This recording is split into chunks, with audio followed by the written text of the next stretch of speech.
Dober dan, spoštovane obiskovalke in obiskovalci, spoštovane gospe in gospode.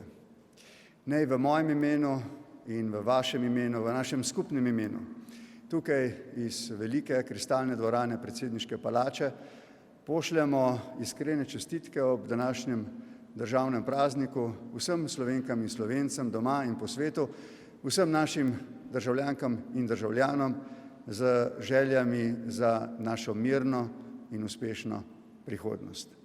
Zahvaljujem se vam, da ste izkoristili priložnost in na ta prazničen dan obiskali predsedniško palačo, ki si jo bomo skupaj kasneje tudi pogledali. Pri tem pa mi dovolite, da rečem dve besedi o današnjem prazniku in njegovem pomenu.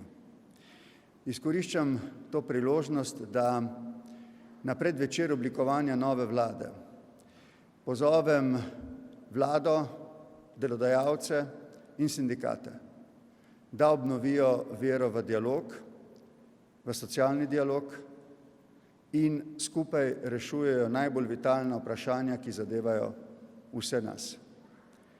V poletnih mesecih lansko leto sem si prav tukaj v tej dvorani z sestanki skupaj z delodajalci, sindikati, pa tudi ministri, predstavniki vlade prizadeval, da bi se potem, ko je socialni dialog zamrl, ta obnovil. Bili so znaki, da bi se to utegnilo zgoditi, vendar je bila stopnja nezaupanja že tako velika, da se kljub našim prizadevanjem to ni zgodilo. Oblikovanje nove vlade je pravi trenutek za to, da se z vso resnostjo razume pomen socialnega dialoga, da se mu da moč in težo in da se v dialogu išče pametne kompromise v korist vseh udeležencev, tudi zaposlenih.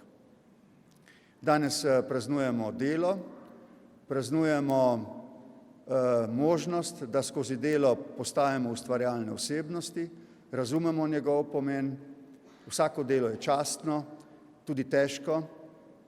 Danes izražamo in solidarnosti in razumevanje za to, da poskušamo v neki socialni koheziji povezanosti